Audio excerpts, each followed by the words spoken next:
Dear students, good evening. Welcome to Law Excellence IAS. Let us do the editorial analysis for today, that is 7th October 2022. The first thing is strengthening the CSR framework is a profitable idea. What is CSR? It is corporate social responsibility. According to Companies Act section 135, minimum 2% of their profits need to be spent on corporate social responsibility. In 2020-21 financial year, the total amount spent by these corporates has crossed 24,885 crore rupees. What are the issues involved with the corporate spending? The first is most of the times the companies are establishing their own trusts or societies to make this expenditure. Is this allowed or not? There is no clarity. Obviously, there can be some conflict of interest in this expenditure. Second, expenditure is quantified, but what are the outcomes which are derived out of this expenditure? It is not clear. No mechanism to qualify this expenditure. That is what is the point you need to write in the examination. Many of the non-industrial areas, they are not receiving the CSR funds. What are the industrialized states? Gujarat, Maharashtra, Tamil Nadu. That's where most of this fund is going. The reason is an advisory exists that most of the corporate CSR funds have to be spent in the local area. It is also good for the company to generate goodwill in the local area for smooth operations. That's where UP, Bihar, where industrialization is not as expected, they do not get any CSR funds. And environmental degradation is happening due to industrialization. We shall encourage these companies to invest in the environmental protection there. But no such a thing exists. What are the solutions? We need to develop a national level platform. What is this national level platform shall consist of? Whatever the projects which different NGOs are undertaking or state governments are undertaking can be displayed over there, and these programs shall be accessible for the CSR funds. Companies can access them.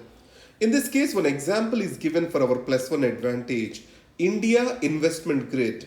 This is what an important example how stakeholders can be engaged.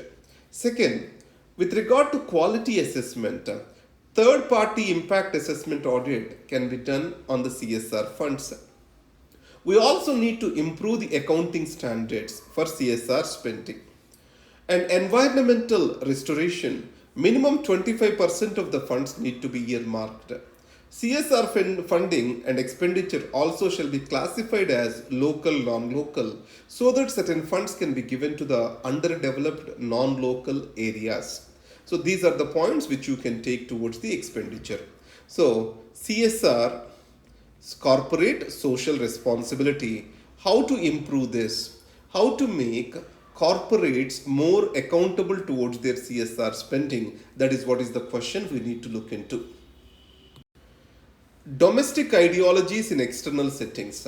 So this is not very useful for us towards the examination, but we can quote this example as an answer in our answer. So domestic settings, especially domestic policy, domestic conflicts or contradictions shall not be reflected on international dais, UN General Assembly. In this, certain examples are being made from the speech of External Affairs Minister Mr. Jaishankar. While talking about Prime Minister Modi's kartavya or responsibilities, moving out of the colonial mindset is one thing.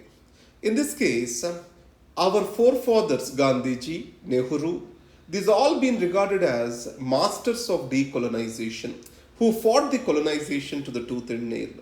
In this case, we still stuck in the colonial mindset as we say that, then our position will be degraded in the international society. Heal the self. It means that first treat yourself if you are a physician. So first solve your problems at home. That is how the countries reflect on it. So that's why the domestic agendas shall not be the focus at the UN. And Indian efforts towards decolonization are applauded across the world. and that image shall not change. This is what is being stated.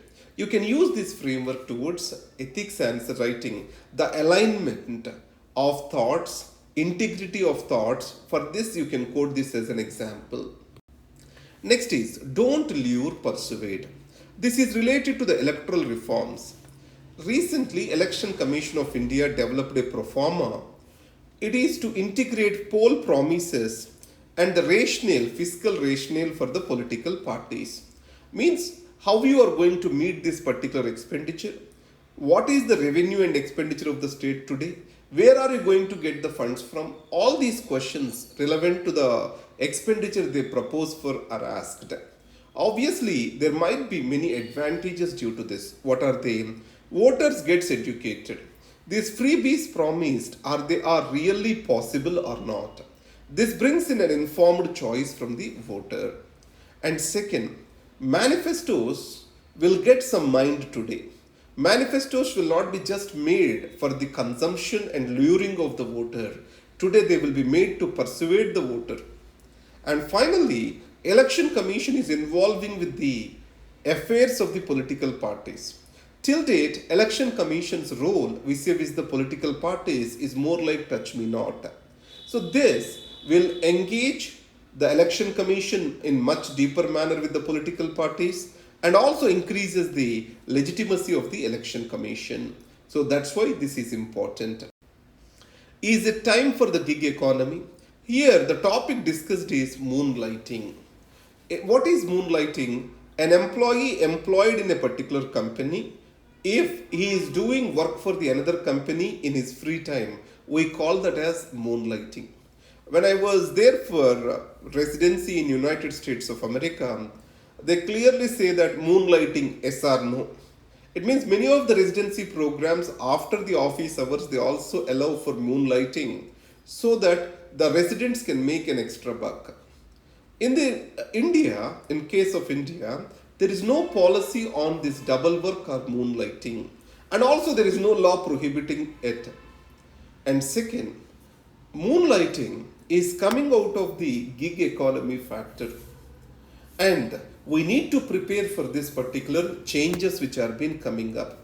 If you take the courts, what are the laws they look into? One is writ petitions and labor laws. These guide the employer-employee relations. They apply the fairness principle to deal with it. In this context, the moonlighting is most likely to be upheld by the courts in India.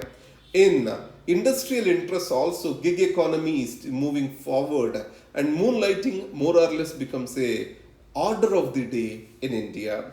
These are the articles for today. I wish you all the best.